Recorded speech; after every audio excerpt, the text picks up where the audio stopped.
What is up, back to the channel. Today we've got another UFC preview and predictions. The main event this weekend is the Korean Zombie Chan Sung Jung taking on Dan Ige in the main event over there in the UFC Apex in Las Vegas, Nevada. 13 fights on this card. The co-main event, Alexei Oleinik taking on Sergey Spivak. Also, Diego Lima taking on Matt Brown. We've got 13 fights this weekend, and we will start first in the welterweight division. But folks, if you have not yet, make sure to hit the subscribe button down below for more UFC here on the channel. So our first fight is between Matt Semelsberger and Chaos Williams. We will start first here with Chaos Williams. In Chaos Williams' last fight, I picked him to beat Michel Pereira. It did not happen. He lost that fight by unanimous decision over in December. It was on the Stephen Wonderboy Thompson versus Jeff Neal card. And again, Williams lost that one by unanimous decision. But before that, Chaos Williams came into the UFC, picked up that really big win over Alex Morono, knocked him out UFC 247 in Houston, Texas. And then after that,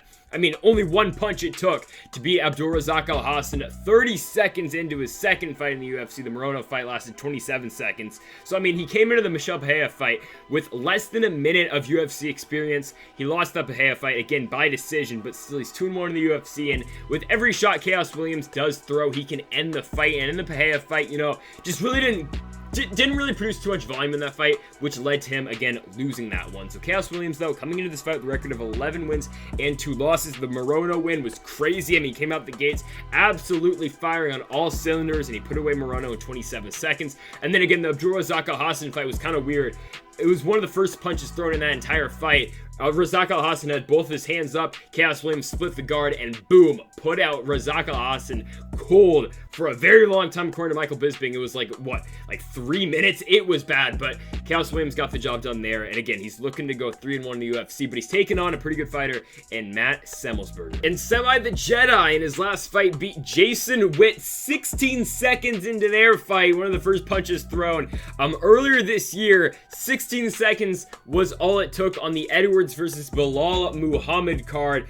Incredible performance by Semelsberger, and before that, his first fight in the UFC, beat Carlton Minus by unanimous decision. Minus no longer in the UFC, and yeah, Semelsberger 2-0 right now in the promotion. We know he's got that amazing knockout power, and yeah, this fight between Semelsberger and Chaos Williams will be a stand-up affair. Someone most likely is getting knocked out just because of how much power both these guys do have. Semelsberger, though, coming into this fight record of 8-2. Now, I will be honest, I did pick Jason Witt to win that fight against Semelsberger.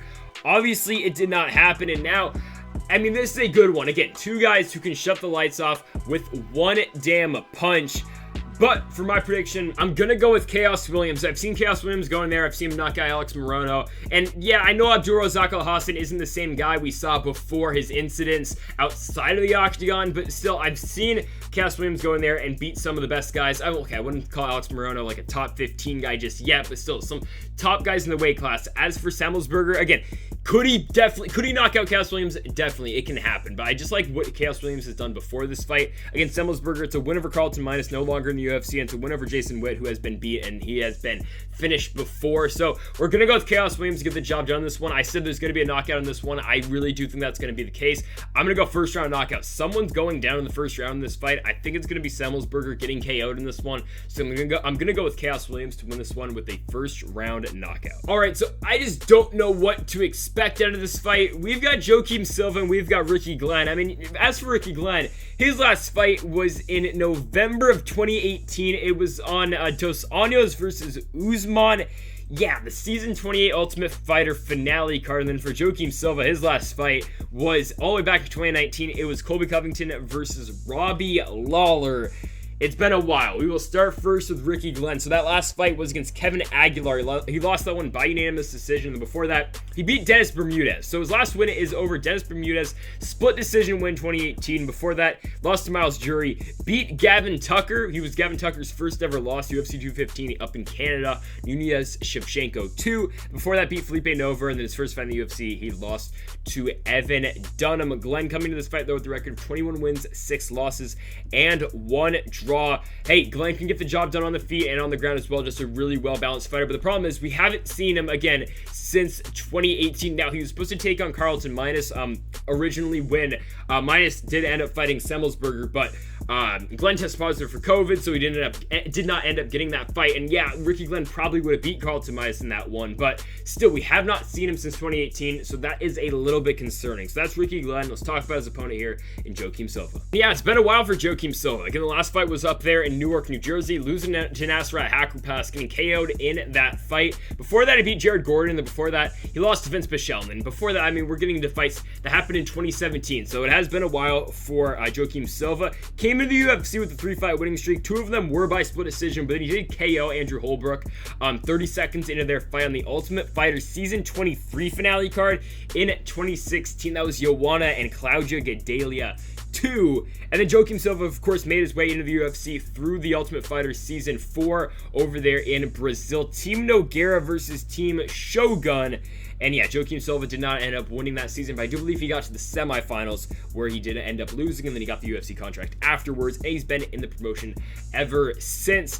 Silva, though, coming to this fight with a record of 11 wins and 2 losses. Pretty good on the feet, solid on the ground as well. Another, just like Ricky Glenn, guy who can get it done on the feet and who can get it done on the ground as well. I'm gonna go with Joaquim Silva, though, to probably win this fight. Again, he's kind of like Rick Glenn. He is good on the feet and on the ground, but I do just like Silva to win this one.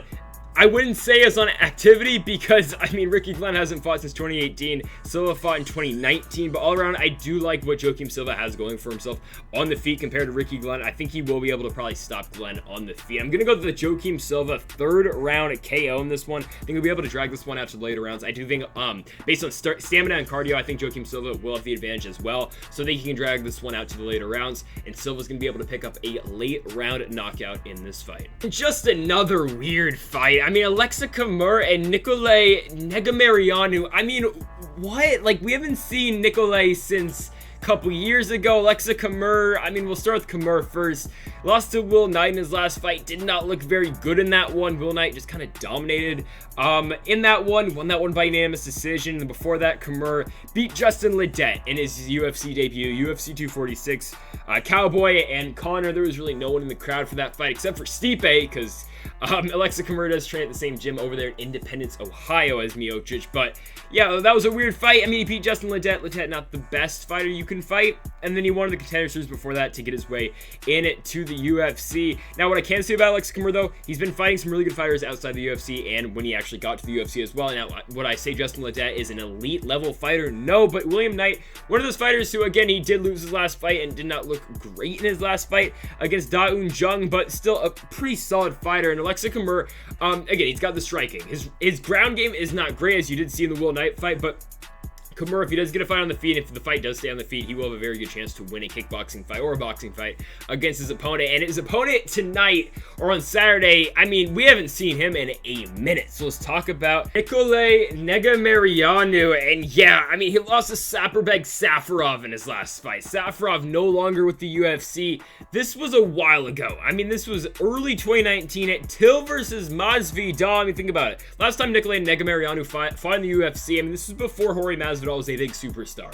It has been a while. I mean, he lost that fight too, and he was scheduled to fight, or yeah, because he was supposed to fight an ACA, and then they called him up to the UFC instead. Lost to Safarov, and then we have not seen him since. I mean, what we saw out of Negumereanu outside the UFC, we saw a lot of finishes on the feet. We saw the rear naked chokes on the ground as well. He looked great outside the UFC, but if you want to look at the records of the guys he fought, I mean, fighting guys who are 10-13, 2-15, 7-5, 12-41, 3-2, 2-1, and guys making their professional debuts. So the outside competition in the regional scenes for Negumereanu was not great. He comes in again and he loses to Saparbeg Safarov, who, yeah, not the best UFC fighter you are ever going to see. He went 1-3 in the promotion, and that Negumereanu fight was the only win for Safarov. I just don't know what to expect in this one, kind of like the last one as well. I'm just going to go with the guy who's been more active, meaning we are going with Alexa Camur. Yeah, I mean, not confident at all in this one, and maybe Nicolay stepped outside actually fighting for a while, trained a lot, and maybe he's a superstar. I don't know. I mean, this is just such a tough fight to call. I'm going with Alexa Camur, though, to get the win in this one. I'm just going to say by decision, taking the safe bet in this one. We're going with Alexa Camur. Now we've got Laura Procopio and Casey O'Neill. Going to start first here with Casey O'Neill. Hey, she is an undefeated UFC fighter right now. She is 1-0, and she beat Shannon Dobson. Yeah, I mean, okay, Shannon Dobson beat Marina Agapova, but I mean, yeah, Casey O'Neill, it was a fight she was supposed to win. She's a pretty big favorite in that one. Yeah, she got the job done at TKO finish in the second round. Before that, she was fighting in UAE Warriors and in Eternal MMA. Casey O'Neill is undefeated, record of 6-0. She is primarily known for her ground game. As you saw in the Shannon Dobson fight, she got the fight in the ground, and she finished her with strikes on the ground as well. And that's how basically she punched her ticket into the UFC with the ground and pound on the regional circuit. I wouldn't call it UAE Warriors a regional circuit type fight promotion, but she got the job done over in UAE Warriors with the ground and pound as well. And that's where Casey O'Neill is really looking to take any fight. Now, against Laura Procopio, pretty good fighter off her back. We will see what's going to happen. Of course, Casey O'Neill, again, good wrestler, good ground control fighter. Same with Laura Procopio, you can't say as well, though. So, Casey O'Neill coming in this fight with a record of 6 wins and no losses. Do you know what to expect in this one? Not entirely, because she beat Shannon Dobson, and Shannon Dobson, not a very good UFC fighter. So that's Casey O'Neill. Let's talk about her opponent, Laura Procopio. And for Procopio, coming off of a win, her last fight was a win over Molly McCann earlier this year. She won that one by unanimous decision. And then her first fight in the UFC, it was a split decision loss to Erosa. So Procopio 1-1 currently in the promotion. And yeah, again, she's pretty good off her back. She's got the BJJ experience. Now, Casey O'Neill, again, probably going to come into this fight, probably looking to take down Procopio, so we will see what happens. Again, Procopio is known for doing that as well, so we will just have to wait and see. Procopio coming into this fight with a record of 7 wins and 1 loss. She's supposed to take on Courtney Casey last year. That fight never ended up happening, and then, of course, she got the Molly McCann fight, which she ended up winning. Yeah, Procopio, again, coming into this fight with a record of 7 wins and 1 loss. I'm going to go with Procopio to get the job done on this one. I think all around she's just the better fighter, and if she does get taken down, she can work pretty well off of her back. I just don't know what to expect out of Casey O'Neill, considering she beat Shannon Dobson. And what does that tell you? What does that say about a fighter? Again, I just don't know, because Shannon Dobson got beat by a lot of different fighters in the UFC, except for Maria Agapova, but still, I think Procopio is the better fighter. If this fight ends up on the mat, I think she's a better fighter. If it's a stand-up fight, Casey O'Neill striking is not that great, so I'm going to go with Laura Procopio to win this one. I'm going to say she gets the job done by decision. So a really good fight now between Seungwoo Choi and Juicy J. Julian Erosa. Going to start first with Seungwoo Choi, currently on a 2-fight winning streak in the UFC. Last fight was a win over Yusuf Zalal, unanimous decision win on Overeem and Volkov over the UFC Apex this February, and before that, did not fight in 2020, but he fought in late 2019, picking up a unanimous decision win over in Busan, South Korea over Suman Mokhtarian, and before that, fought 2 fights in the UFC to start off his career again in the promotion, and they were 2 tough fights. Movsar Evloev just beat Hakeem Dawodu on the pay-per-view. He's looking really damn good, top 15 fighter, potentially looking at the top 10 very soon, and then you got Gavin Tucker, who again just was in there with Dan Ige, tremendous fighter as well, and I know you might be a little bit down on Gavin Tucker since he did get knocked out by Ige, but still a very good fighter, nothing less. Seungwoo Choi, though, tremendous striker, and that's where he's going to try to keep this fight against Julian Erosa, even though we know that Julian Erosa is a monster on the feet as well. But I think Seungwoo Choi will probably want to avoid some of the grappling exchanges here with Julian Erosa if it does come to that, because I think Seungwoo Choi all around is the better striker than Julian Erosa, but Julian Erosa does have another very good chance to win this fight, and we're going to talk about that in a couple seconds. Seungwoo Choi, though, coming into this fight with a record of 9 wins and 3 losses. You saw in the Yusuf Zalal fight, just able to control Zalal and really dictate how that fight was fought. 29-28 on 2 scorecards for that one. For Seungwoo Choi, and the other was the 30-27. And the Suman Mokhtarian fight, not very close at all. Suman Mokhtarian, not a great UFC fighter. You got 29-26 for Seungwoo Choi. You actually got 2 of those, and then you got 129-25 as well. Just a really dominant fight for Seungwoo Choi in that one. Yeah, it wasn't that close. So again, Seungwoo Choi coming to this fight with a record of 9 wins and 3 losses. Let's talk about his opponent here in Juicy J. Julian Erosa. Hey, I didn't think Erosa was going to win either of his last 2 fights. I mean, okay, the first one, he comes in short notice. He's taking on Sean Woodson, Poirier hooker in June. I mean, Sean Woodson's big prospect, right? He's undefeated. And then Julian Erosa just submits him with the darts. I mean, hell, I think it was one of the biggest underdogs that year that actually won. Shannon Dobson, I think, was the other one. But, I mean, correct me if I'm wrong, but I think Woodson was somewhere like minus 500. Erosa looking at like a plus 360, plus 400 range. And he ended up winning that fight. And the Nate Landwehr fight, I didn't think he was going to win that one either. He comes in there, he flying knees Nate Landwehr, and he puts him out Blades Lewis earlier this year as well. So Julian Erosa 2-0 in his 3rd run in the UFC. The first run came off of the Ultimate Fighter show where he did lose to Artem Lobov. He comes in, he goes 1-1, then he gets cut from the promotion, fights various different promotions, King of the Cage, you got Cage Warriors, Cage Sport, comes back through the Contender Series, he wins, beats Jamal Emerson, they give him Devontae Smith, he gets KO'd there, loses to Grant Dawson, loses to Julio Arce, then he gets cut, goes back, fights at Cage Sport, then he gets the short notice call, beats Woodson, beats Nate Landwehr, and now Erosa is back yet again. 25 wins so far on the record for him with 8 losses, and hey, I'm going to stop picking against Juicy J. I'm going to pick Julian Erosa. Yeah, I didn't think I was going to do this, but I'm going to. I think Julian Erosa, now, I think he can stand with Sungwoo Choi. I think he will have a good chance to win that fight on the feet. But if he can take Sungwoo Choi down and control him on the ground, I think that's where Julian Erosa does have the best chance. And I know recently we have been impressed by how he did knock out Nate Landwehr and how he did look very good on the feet against Sean Woodson before he ended up getting him on the ground, submitting him with that Darce. But I think Erosa, if he really just goes grappling heavy in this fight, he will be able to overwhelm Sungwoo Choi. I think he's going to be able to take him down at will. I think Erosa's going to be able to drag this one to the mat. He might look for a submission as well. And Julian Erosa, known for getting those finishes, I think he gets another one this week, and I'm going to go with the Julian Erosa second round submission. I think he puts away Sungwoo Choi, and he goes to 3-0 in his third stint with the promotion. Okay, well, this is a heavyweight fight that is happening. It's Josh Parisian and Roque Martinez. All right, where do I start? Roque Martinez. Okay, he's 0-2 in the UFC. The Guam fighter, he's 35 years old, comes in, they give him Alexander Romanov. Okay, I mean, now you might be a little bit down Romanov because of that Espino performance. Hey, he did technically still win the fight, but I mean, come on, that was a mismatch. Romanov, I mean, that dude's a absolute monster. He takes down Martinez, he just out-grapples him, and he puts him away. Okay, gets him with an arm triangle choke. So then you book Roque Martinez against Dontel Mays. All right, he loses that fight by unanimous decision. Fun fact, when I was recording that video back in November, it was pretty late at night, I just kept calling Roque Martinez Rocky Martinez. I don't know why I did, but I cut it out eventually, but Rocky Martinez or Roque Martinez, not going to do that again. Lost to Dontel Mays in that fight. Wasn't all that competitive. I do believe it opened the night too. Felder dos Anjos. Yeah, it was the first fight on the card. Not very often you see heavyweight openers. I know we just saw one with Carlos Felipe and Jake Calder. Hey, we got that one right. Carlos Felipe still on a winning streak. The king of split decisions. Actually, that would be Lauren Murphy. Joanne Calder would beat Lauren Murphy like 100%, but whatever. Roque Martinez loses to Dontel Mays. Sure. So he's 0-2 right now in the promotion. Back against the wall, you gotta beat Josh Parisian. The former Ultimate Fighter winner, or not winner, fighter. I mean, I don't know, man. Roque Martinez also fought Crow Cop back in 2018 in Ryzen. So there's that. He lost that fight, by the way, to a very old Crow Cop. Yeah, Roque Martinez, he's a striker. And yeah, we're gonna see a striking fight between Martinez and Parisian. Someone's probably gonna go down, maybe, but I thought that in the Parisian Parker Porter fight, obviously that did not happen. Porter won that one by unanimous decision, so maybe we will see a boring decision in this one. This fight could go two different ways, and this is usually what heavyweight fights are.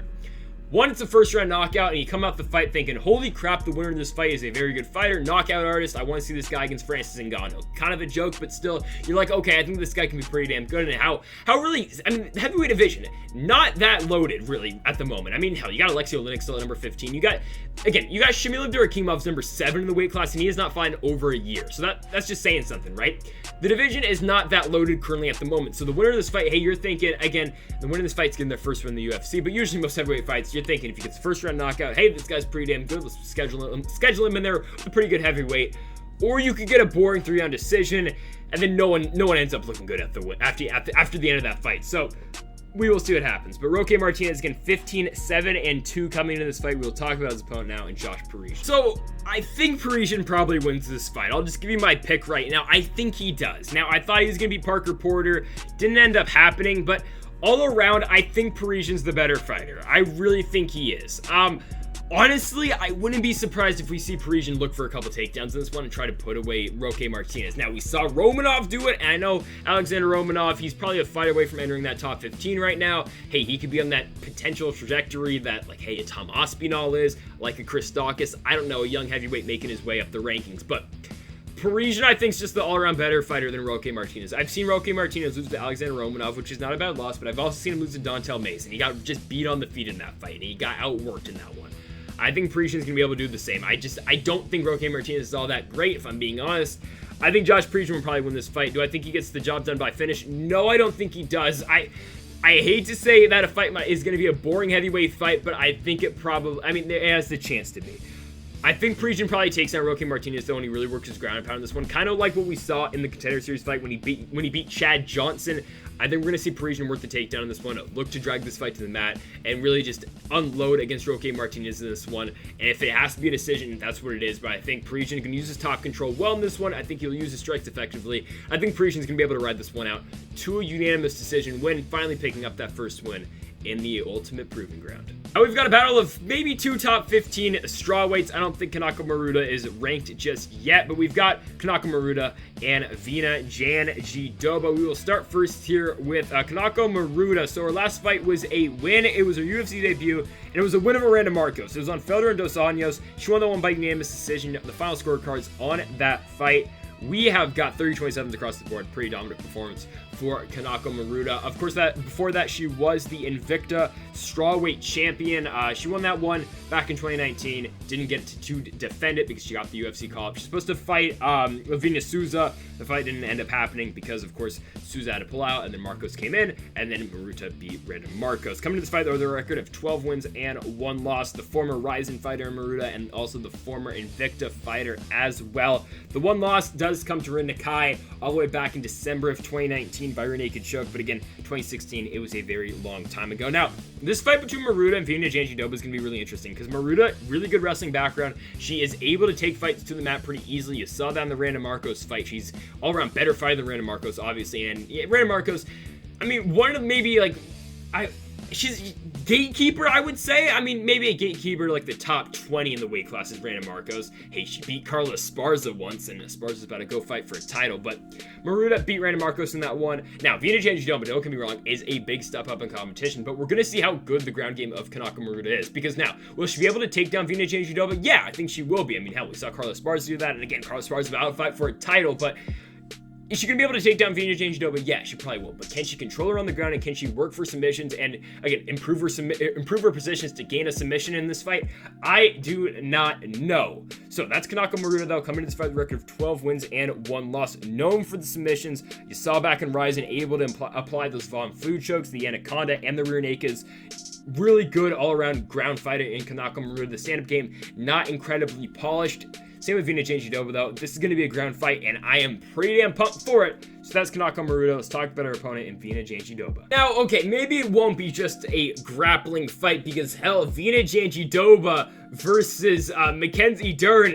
Striking fight, right? Who would have thought Mackenzie Dern won that fight? Was it pretty? No, but she ended up getting the job done. And hey, Mackenzie Dern now in the top 5 of the weight class. And yeah, Jandiroba, I mean, 13 submission wins so far in the career for her. 3 by decision, 0 by TKO. The win so far in the UFC for Jandiroba, it's been Mallory Martin by Renee Kachok, and it's been Felice Herrig by armbar. So 2 finished wins so far for Jandiroba. The 2 losses so far to 2 top 5 fighters. I mean, Carla Esparza, again, I said it like 3 times. She's about to fight for a world championship, or at least she should. They better not give it to Zhang Weili. It should be Carla Esparza versus Rose Namajunas. Please and thank you. And then Mackenzie Dern, who I would say is a fight away from the title as well. If she beats Marina Rodriguez, I really want to see Dern fight. Most likely Rose Namajunas, but hey, maybe Carla pulls off the upset.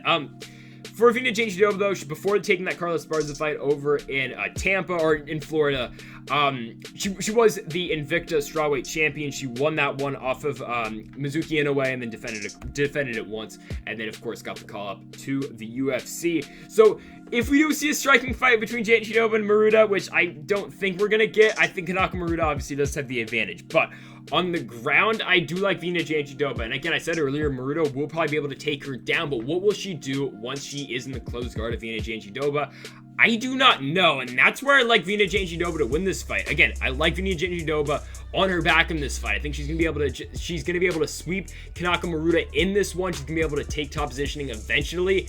I think that's how Vina Jandiroba does pick up the win in this one. Do I think she submits a very good ground fighter, Kanako Maruta? Probably not, but I do think she's gonna be able to outwork her on the ground and into the later rounds, and that's why I'm gonna go with Vina Jandiroba to beat Kanako Maruta by unanimous decision. So the Dirty Bird is back. Tim Means taking on Danny Roberts. We're gonna start here with the Brit in Danny Roberts. So his last fight, it was a while ago. It was back in Moscow, Russia, on beat Magomed Sharipov and Calvin Kattar. He beat Zlim Imadiev by KO in the second round of their fight. And before that, fought 2 times in 2019 as well. First fight losing to Claudio Silva, and then after that, he got flying knee by Michel Pereira.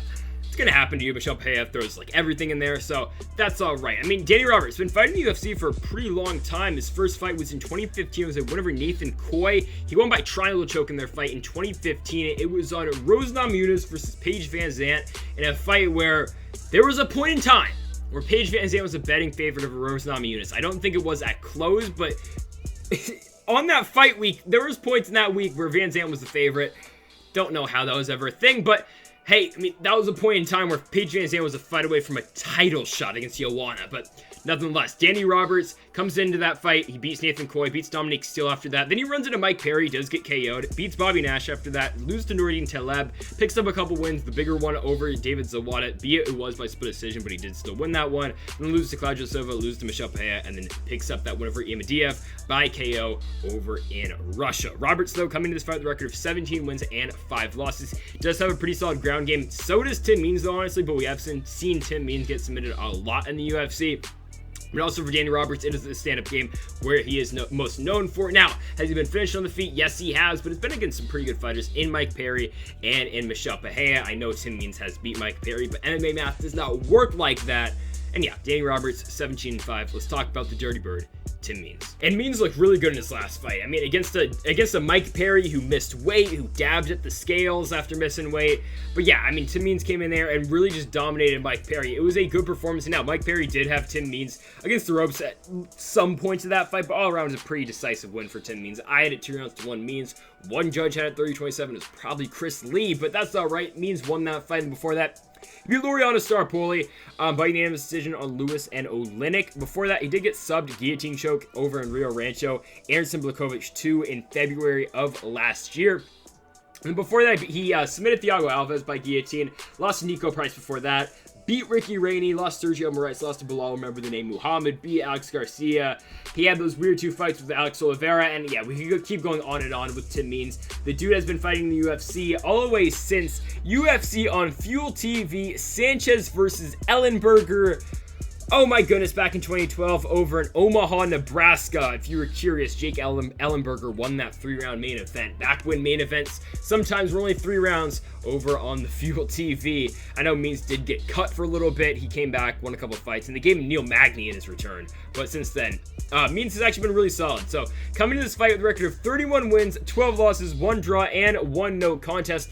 45 pro fights so far for Tim Means. He is still going strong, though, at the age of 37 years old. And Tim Means, one of those typical brawling styles, but also Means does have a pretty good submission. So he does have some pretty good submission skills as well. You did see on the Thiago Alves fight, he was able to apply that guillotine choke and put him away over in DC on that Overeem and Rosenstrike card. And I'm going to go Tim Means to beat Danny Roberts here. We haven't seen Danny Roberts. I mean, the last time Danny Roberts fought was when Zabit Magomedsharipov was still active as well. So again, it has been a while for Danny Roberts. I like Tim Means. He's been fighting a lot more actively. I think he's fought 4 times since Danny Roberts last fought. The Thiago Alves win, the Danny Rodriguez loss, the Staropoli win, and the Mike Perry win as well. I've liked what I've seen at Tim Means in the past. Again, fighting guys who are power throwers, like Mike Perry. He weathered the storm in that one, and he didn't put away Mike Perry, but still, he limited the offense of what Mike Perry could do and just beat him up for a unanimous decision win. I like what Tim Means has got going. Certainly what he's done in his last 4 fights, with the exception of that D-Rod fight, but still he's won 3 out of his last 4. I like what Means has got going. I think he picks up another one, and he picks up win number 32 in his professional career. I think he gets it done against Roberts by decision. Now we've got Marlon Chito Vera and Davey Grant. We'll start first with Davey Grant, and holy hell, I mean, he comes back, he knocks out Jonathan Martinez. Hey, I mean, the hype was there for Jonathan Martinez. You got guys on the internet saying that Jonathan Martinez can be a champion in multiple different weight classes, in whatever weight class he does choose, and I know that was, I mean, kind of a joke, but yeah, I mean, people were really high on Jonathan Martinez coming to that Davey Grant fight. And before that, I mean, hey, Davey Grant again knocks out Jonathan Martinez. He KOs him in the 2nd round. And before that, for Davey Grant, he beats Martin Day. He knocks him out as well. And also, just to be honest, I thought Jonathan Martinez was going to run right through Davey Grant as well, so I'm not hating on anyone. Hey, I thought it was going to happen too. Now, do I think Jonathan Martinez is going to be a champion someday? Don't know about that, but still, Davey Grant comes in there. He beats Jonathan Martinez. He beats Martin Day. He wins a fight before that. And then, I mean, he lost to Manny Bermudez. He lost to Damien Stacek. He beat Chito Vera in their first fight over in London, England on Silva and Bisping. He won that one by unanimous decision. The scorecards on that one, though, we do have for Davy Grant in that fight. We've got 30-26 across the board. So, I mean, it was a pretty dominant performance for Davy Grant in that one. But again, it's been a while. I mean, since then, Chito Vera has been fighting, I mean, some pretty damn good competition. He fought Jose Aldo in his last fight. So, yeah, Chito's been fighting some very good opponents. And as for Davy Grant, hasn't been as active as you maybe would like. But still, he's come back most recently, and he's picked up 3 big wins since 2019. Obviously, Grant came off of the Ultimate Fighter show, the Rousey Tate season. He lost in the finale show against Chris Holdsworth, and again, fought Vera after that, lost 2 fights, and then is currently on that 3-fight winning streak, trying to extend that one to 4. But again, the first fight with Grant and Vera, 2 very different fighters in that one. Again, Chito Vera since then has really just reinvented himself, really became such a better striker, and Davy Grant as well. I mean, you see his last 2 fights, the power punches from him. Hey, Davy Grant's got 3 KO finishes in his career. 2 of them have come in his last 2 fights. So that is Davy Grant coming to this fight with a record of 13 wins and 4 losses. Let's talk about his opponent here, and Marlon Chito Vera. And yeah, the first fight between Chito Vera and Davy Grant was not competitive at all. I mean, 30-26 is complete domination by Davy Grant. Now, what has Marlon Vera done since that fight? Well, he comes in, he picks up a win, and then he comes in and fights Brad Pickett. He knocks out Pickett with a head kick in London, England. Then he beats Brian Kelleher, armbars him over in New York. Then he loses to John Lineker, loses to Douglas Silva de Andrade, picks up a win over on UFC 227, picks up a couple wins after that, beats Frankie Saenz, big win TKO over Nashville, Tennessee, stays active again, beats Nolan Hernandez by rear naked choke, beats Andre Ewell, and they turn him around against Song Yadong. He loses that fight, close fight, competitive fight, but Yadong did win that one. One fight of the night as well over there in Jacksonville, Florida. Then he does go on to beat Sean O'Malley, which is a fight a lot of people did not think he was going to win, but Marlon Vera used his leg kick so damn well in that one, kicked out the legs of Sugar Sean O'Malley, wins that one by TKO. O'Malley says he's still undefeated, but we all know Chito Vera won that fight in UFC 252, and then most recently for Chito Vera, they gave him Jose Aldo. He lost that fight by unanimous decision, but still, good experience in that one for Marlon Chito Vera. Scorecards in that one, you got 29-28 across the board. Yeah, Vera won around that one, but in the end, Jose Aldo Jr. did end up winning that one 2 rounds to 1. So, obviously, what Vera's done since that first Davy Grant fight has been a lot more than compared to what Davy Grant has done since their first fight. Vera, 16 wins, 7 losses, and 1 draw. Most recently, again, the loss to Jose Aldo, and before that, O'Malley, Yadong, and Ewell. Those are the last 4 fights for Chito Vera. Now, I think he probably beats Davy Grant. Now, it's kind of weird. Yeah, you're going from Jose Aldo to Davy Grant, but I think Vera is still better than Davy Grant. And I know the first fight was not competitive, but that was back when Anderson Silva was still a fight away from fighting for a championship. That's before Michael Bisping won the title back in 2016.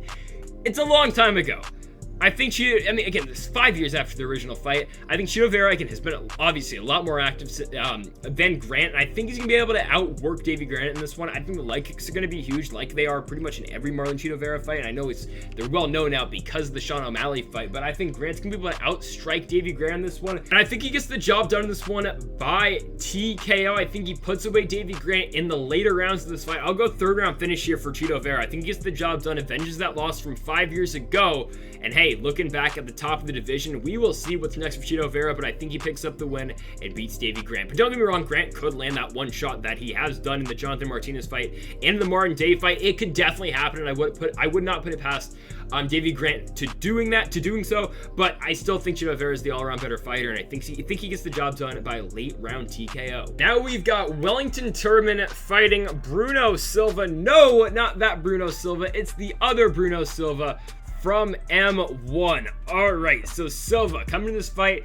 after fighting an M1 in 2018. He was the former M1 middleweight champion. He comes into the UFC, supposed to fight Deron Winn, ends up failing a drug test, and yeah, now he's back. 2021 fighting Wellington Turman. Now, Bruno Silva, big I mean, I guess big free agency pickup for the UFC. Coming into M1, he was picking up a lot of wins. He won the title, and then of course went to the UFC afterwards. But he was on a big 4-fight winning streak over there, in Vera's promotions. But the 2 wins in M1 were huge for him. And Bruno Silva, tremendous striker. I mean, you're gonna see this guy brawl on the feet. He's a very good striker, very technical striker as well. I mean, he got 16 pro wins by stoppage on the feet for Silva, 3 by decision, 0 by submission. So I think we know where Bruno Silva is going to try to win this fight, and considering how Wellington Turman lost his last fight, you gotta be looking pretty good if you're on the Bruno Silva camp right now. That's what I'm thinking. But hey, again, Silva coming to this fight with a record of 19 wins and 6 losses, finally making that UFC debut. I mean,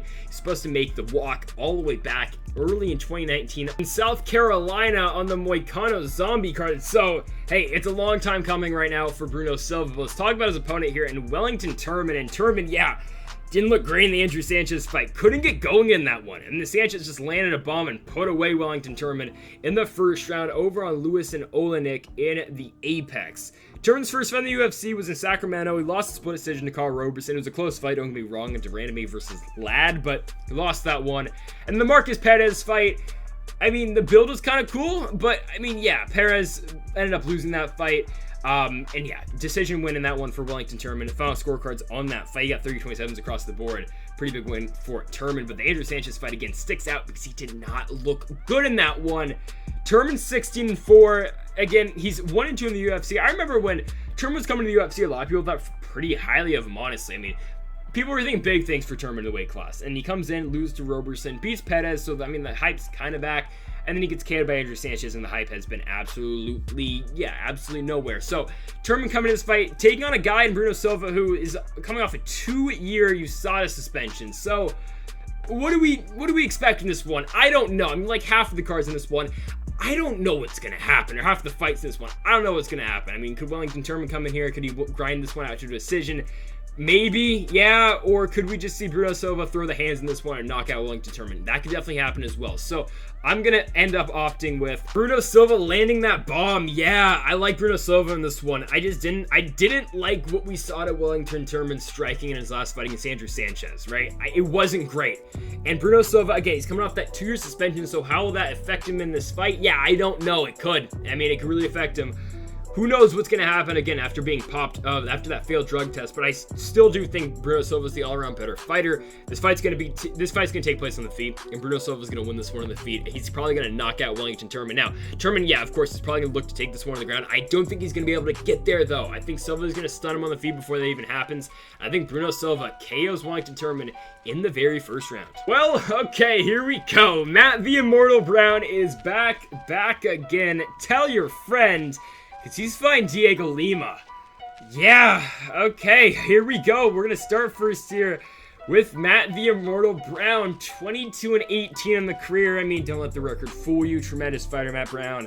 Started his career, 7-6 before heading into the UFC. He's been fighting for a very long time. Now, Matt Brown recently, not great. He's lost 5 out of his last 7. The 2 wins, Diego Sanchez, 2017, and then Ben Saunders KOs him at UFC 245. Probably the best Matt Brown performance, we've seen in a very long time. Now, the Carlos Condit fight, I picked Condit to win that fight. He got the job done. Matt Brown, I don't think he thought he won the fight. He didn't like the scorecards in that one. 30-27 across the board was kind of weird. I thought it was 29-28 for Carlos Condit, but I could definitely see the case for a 30-27 for the natural born killer.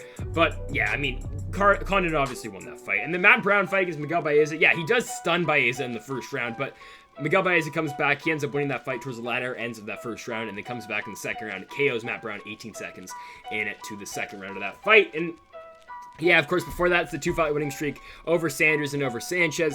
It's the head kick loss to Don Calvo by Cerrone. Doesn't look great, UFC 206. Kind of sad. Loses to Jake Ellenberger before that. Loses to Damian Maia. Beats Tim Means. Loses to Johnny Hendricks. Loses to Robbie Lawler in a number 1 contenders fight. And then before that, he won a pretty big winning streak. Wins over guys such as Eric Silva, Mike Pyle, Jordan Main, Wonder Boy, a very young Wonder Boy. And Matt Brown's been fighting for a very long time, man. He made that UFC debut, obviously, on the Ultimate Fighter 7 season finale, June 21st, 2008. The main event of that card that Matt Brown made his debut on was Kendall Grove versus Evan Tanner give the split decision win to Kendall Grove in that fight. Okay, what does a 40-year-old Matt Brown have to offer the UFC? Hey, I mean, his striking's still pretty solid. It is. Yeah, he's still got pretty... Now, okay, he got outstruck by Carlos Condit. He got outstruck by Miguel Baeza, but he did have his moments in the Baeza fight. Now, were they limited? Yeah, but he did end up rocking Baeza maybe like once in that fight, but still, Brown did look okay in that one. And yeah, Diego Lima hasn't been great either, so there is definitely 100% an opportunity for Matt Brown to win this fight. So that's the Immortal one, Matt Brown, 22-18. Let's talk about his opponent now, in Diego Lima. So Lima's game plan's pretty obvious, I think, in this one, right? It's taking down Matt Brown, right? I mean, we saw Condit do it, and that's really kind of been... I think it's kind of been the game plan, how you beat Matt Brown over the years. You saw Damian Maia do it, and now again, I mean, Damian Maia is a monster, but that's really been the game plan on how you've beaten the Immortal Brown for a very long time. I mean, especially when he came into the UFC, that's kind of the way to beat him, and it still kind of is. I mean, again, you saw Condit just really out pressure Matt Brown on the ground and just out control him on the ground. So that's going to be what Lima's going to try to do in this one. Now, he didn't look great in the ball. I'll remember the name Muhammad fight. UFC 258. Yeah, scorecards in that one, 30-27s across the board for Belal Muhammad. Muhammad showing, hey, I can strike too. And now the Damian Maia fight was just absolutely god-awful last weekend. But still, Lima came in there. He lost. Before that, he was on a 3-fight winning streak. Wins over, Court McGee, Luke Journeau, both by split decision. Beat Chad LaPrise by KO. And before that, he lost to Yushin Okami. Got subbed by Jesse Taylor. Yeah, I mean... Diego Lima in his second run in the UFC, he's been just all right. But again, when you're looking at this fight for Lima, it's going to be probably the takedown, and it's going to be trying to pressure Matt Brown, and again, taking this one on the ground, and that's where he's going to have to win this fight. But yeah, I mean, Lima is 15-8. Both these guys have lost a lot in the past.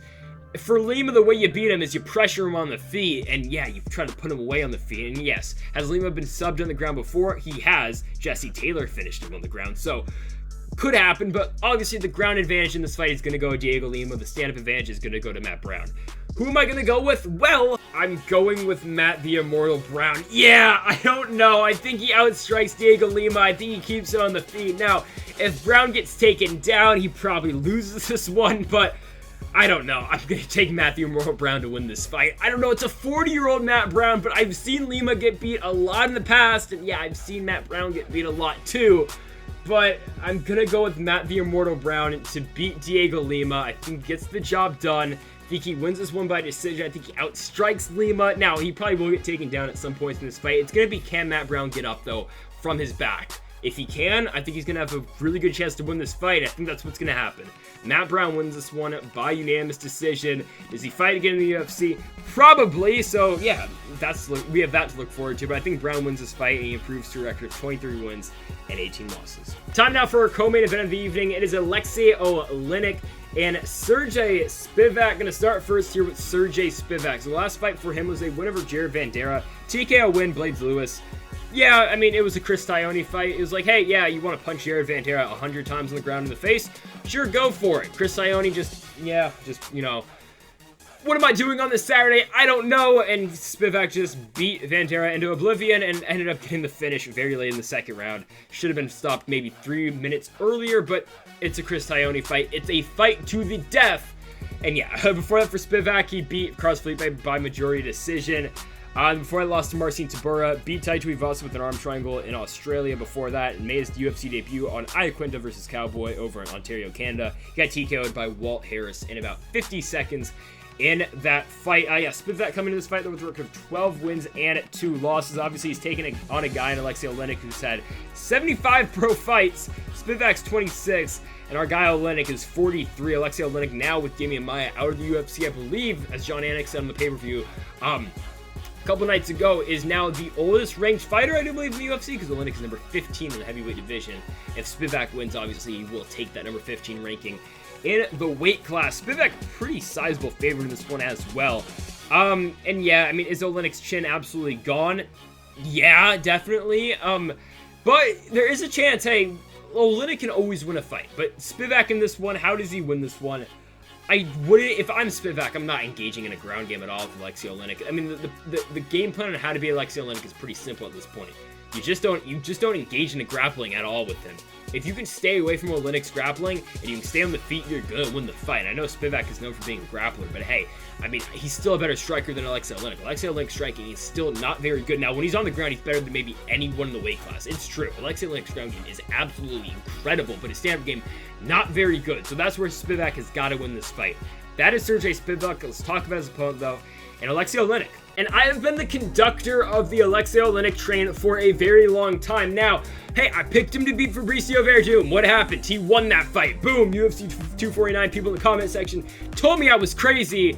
Hey, Alexei Oleinik got the job done. Now, I think he was going to catch him in Ezekiel, maybe, but whatever. He won the fight. We just care about the end result. Then he fights Derek Lewis. Now, hey, I'm a big Derek Lewis guy too, but I picked Alexei Oleinik. I was thinking, hey, gets to fight at the ground, locks in that Ezekiel. He had the Ezekiel for like maybe 3 minutes on the ground. Derek Lewis was like, nah, I mean, not tapping. Yeah, I mean, then second round happened. Derek Lewis stuffs a takedown, and oh my goodness, oh. Yeah, Derek Lewis puts away Alexei Oleinik in that second round, 20 seconds into it, but... And then Oleinik's last fight, hey, picked him to beat Chris Daukaus. I was like, yeah, Daukaus is good, but he's kind of unproven at this point. He's not fought a guy at Alexei Oleinik's like ranking yet, and I think Oleinik's gonna come in here. I think he's gonna dominate him on the ground. Well, and no, Chris Daukaus punches him to oblivion for 2 minutes. Herb Dean just kind of stands there. I didn't think it was actually that bad of a stoppage, but yeah, it's a standing knockout. Oleinik was out on his feet, and Chris Daukaus ended up winning that fight by TKO. Okay, Alexei Oleinik is now 59-15-1. 75 pro fights, 8 wins by KO. He's actually been KO'd 9 times, so that's not great. 46 wins by submission, 2 losses by submission, 5 wins by decision, 4 losses by decision, and with that 1 draw. Also, I bring it up every time Alexei Oleinik's fought. He did lose to Chael Sonnen all the way back in the day. Let me try to find it right here. Yep, a Bodog fight, December 2nd, 2006, over in Vancouver, British Columbia. The greatest of all time, Chael P. Sonnen, one that won by unanimous decision. Yeah, he out-wrestled Alexei Oleinik in that fight. Really interesting. But, I wouldn't overlook Oleinik in this fight. I really wouldn't. Like, I know Spivak's good, but, like I said, in the Daukaus fight, has Spivak fought anyone as good as Alexei Oleinik? No. But, again, Oleinik's 43 years old. He's up there in age, man. I mean, Alexei Oleinik is only getting older at this point. And this is going to be, yeah, his 76th not UFC fight. That'd be crazy. 76th pro fight, though. I mean, he made his professional debut all the way back there in the Ukraine in 1996. He fought 3 times on that great day, November 10, 1996. He won all 3, and he won some cup. I don't know, the Minoto Heavyweight Cup. Sure, I don't know. Yeah, I don't know. I think Oleinik's got a shot. If he takes him down, I think Oleinik's going to have the advantage, obviously. I think Spivak's good on the ground. I know he's good on the ground, but I think Oleinik's still got the advantage down there. And hey, that Ezekiel choke, I mean, the squeeze that man has, Joe Rogan will say it, the squeeze Alexei Oleinik has is better than any man's on this planet. Now, I know that with all that being the case, and I picked Oleinik in his last 3 fights, yeah, guys, I'm doing it. Taking Sergey Spivak, yeah, I'm doing it. I don't know. I don't think Oleinik's got a chin at this point. I don't think he does. Now, did I think that after he lost to Walt Harris? Yeah, definitely. And then he came back, beat Maurice Green, and then beat Fabricio Verdum. Now, he has been knocked down in his last 2 fights to Derek Lewis and to Chris Daukaus, and the Daukaus fight was not competitive at all. Now, the Derek Lewis fight was somewhat close. Yeah, it was. I think Oleinik probably won that first round, and the second round, obviously, just got melted. But Oleinik's got a shot. I just don't think I don't think he's going to win this one, though. I think Spivak's just going to all around keep this fight standing, and he's going to do basically what Chris Daukaus did to him, right? I think that's the case. I like Oleinik, but 43 years old, it's a 76th fight. That should probably be it for him. Maybe they give him one more farewell fight. I don't know. But maybe with the crowd, does Oleinik really get that? I don't know. Maybe he does, but I think this is Sergey Spivak's. Hey, Oleinik's still technically a ranked fighter as well, but Damian Maia's out of there. This might be the same for Alexei Oleinik. I think Spivak gets the job done. I think he puts away Alexei Oleinik here in the first round, probably by TKO on the feet. It is time for the main event of the evening. We have got the Korean Zombie Chan Sung Jung taking on Dan Ige in our main event. 5 rounds. Should be a good one. 2 very good strikers. Someone is most likely getting KO'd in this fight. It is going to be a banger between 2 top 10 145 pounders. Now, we'll start first here with Dan Ige. Now, he lost to Calvin Kattar by unanimous decision over in Abu Dhabi. Then he comes back and, yeah, he just stiffs Gavin Tucker with 1 punch. Wins KO of the night. Edwards Muhammad. I picked Gavin Tucker to win that one. Didn't happen for us. Ige knocked him out cold. Now, Ige's been pretty damn solid. He comes into the UFC 220, loses to Julio Arce, comes back, beats Mike Santiago, beats Jordan Griffin, beats Danny Henry, beats Kevin Aguilar, beats Prasad Bektic in a fight. Did he win? Maybe not. Definitely did not beat Edson Barbosa over in Harris, but they gave the scorecards to Dan Ige in that one. Very questionable to say the very least. And then, of course, you got the 5-round main event against Calvin Kattar, loses to him on Fight Island, and then again, beat Gavin Tucker. Now, Dan Ige does have the chance to put away, no, I wouldn't say put away Chan Sung Jung, but he does have a chance to control Chan Sung Jung on the ground. But that is very tough to do, considering Chan Sung Jung's wrestling all around really underrated, and he doesn't go to it often, and that we haven't really seen him use his submission skills in a very long time, especially since the comeback. But Chan Sung Jung he does have the jiu-jitsu. And I rewatched the Edgar fight today. Frankie Edgar tried to get Chan Sung Jung to the ground. He could not, though. And Chan Sung Jung, and again, it was Edgar taking that fight on 2 weeks. Now he's supposed to fight Corey Sandhagen at 135, like a month later. But, I mean, Chan Sung Jung avoided the takedowns, stuffed the takedowns, knocked down Edgar, controlled him on the ground, eventually was like, hey, yeah, just stand up. And he knocked out Edgar 20 seconds afterwards. Late stoppage, yeah, I think, was it Mark Goddard? I think he was the referee. I don't think it was Herzog. Yeah, I think it was Goddard. Just let the fight keep going, but Chan Sung Jung's wrestling is underrated, so I don't think the path to victory is there for Ige. Now, do I think he will be able to take down Chan Sung Jung? Maybe there's a chance it could happen, but I just don't see that opportunity for Ige. So I think Ige is gonna have to outstrike Chan Sung Jung. We saw Brian Ortega do it. Brian Ortega's about to fight for a world championship, so is Dan Ige on that level of the Zombie? I just don't know. It's so hard to put away Korean Zombie. It is. Korean Zombie's got a great chin. Dan Ige is a good striker with heavy hands and another guy who is hard to put away as well, right? So I just don't know, though, because Ige has not fought anyone on the Korean Zombies level. And say what you want about Calvin Kattar, he's a good fighter who just lost to Max Holloway, but I still think Chan Sung Jung's a top 5 fighter. I think he's better than Calvin Kattar is right now. I really, truly still think he is. I still think very highly of the Zombie. I think if he never left back to South Korea after losing to Jose Aldo, I think he probably would have won the championship at some point in time. Hell, what happens? I don't know, but I think he probably beats Aldo in the rematch all the way back then. I just think he does because, dude, Zombie was getting better, and yeah, he came back, beat Sanis Bermudez, lose Yair Rodriguez, and the rest was history. We'll talk about Zombie in full in just a second here. So, Ige is fighting a very good fighter, and it's a very tough order for him. Again, he's 15-3, very solid fighter. The Gavin Tucker fight shows, all right, how much power that man truly does possess.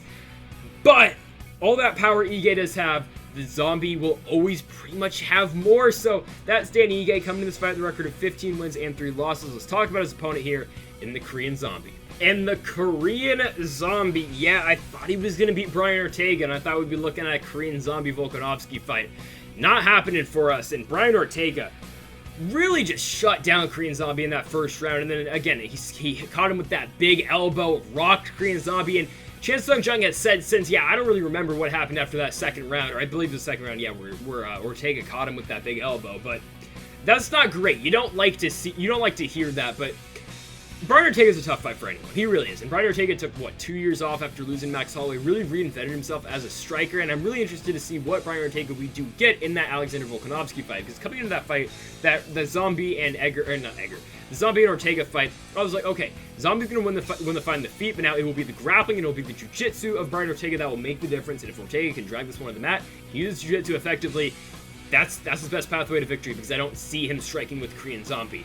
Now, obviously, I mean, hell, the fight was so different. Ortega really just outstruck Korean Zombie, and Chan Sung Jung just couldn't get going in that one. But what you see before that fight for Chan Sung Jung is the winner of Frankie Edgar, when he stuffs the takedown and he just outstrikes Frankie Edgar. Edgar never really stood a chance in that fight. It's the Renato Moicano fight, same exact deal. He knocks down Moicano, finishes him on the ground afterwards. And the Yair Rodriguez fight, say what you want, I'll say it right now, I think that was the luckiest elbow that any fighter could have ever thrown. That was not timing, that was not planned. Yair Rodriguez just stuck the elbow out, and he knocked out Korean Zombie with a second left in their incredible fight, by the way, in Denver. But I mean, Chan Sung Jung was 1 second away from winning that fight 4 rounds to 1, or at the very least 3 rounds to 2. He was gonna win that fight on all scorecards, but I mean, crap happens, right? And the Dennis Bermudez fight in his return, I mean, just complete domination for the 2 minutes that fight did last on Super Bowl weekend back in 2017. And anything before that, the first run in the UFC for Zombie before the military stint in South Korea. I mean, we can talk about the Jose Aldo fight all we want. Again, I'll be the first to say I think Zombie again would have won that title if he stayed active. I think he probably would have got Jose Aldo in a rematch, or hell, after Conor beat Aldo, I think maybe hell you get a Chan Sung Jung Edgar title fight or something like that after Conor does vacate the title. I think Chan Sung Jung eventually would have won that title in that kind of post-Conor era at featherweight, or the pre-Conor era. I think he would have, nothing less, I think he probably would have won the title sometime after that first Aldo fight. And yeah, you can talk about the Dustin Poirier fight, tremendous fight over on Fuel TV in Virginia. He wins that one by Darce, and the Mark Hominick fight knocks him out in 7 seconds. I mean, all those achievements for Chan Sung Jung, right? Now it's the present, though. And again, he did not look good in the Brian Ortega fight. Can he beat Dan Ige? Yeah, obviously he can, but will he, though? Because Dan Ige, a tough guy to put away. You saw Calvin Kattar in that fight hit him with 25 minutes of Calvin Kattar's best, and he could not put away Dan Ige. Can Zombie do the same, though? Or can Zombie finish Dan Ige? Yeah, it's possible, because Dan Ige, again, tremendous chin, but Chan Sung Jung's power is out of this damn world. Same can be said about Dan Ige, though. Tremendous chin, really good power. It's such an interesting fight, because will one of these guys' jaws crack?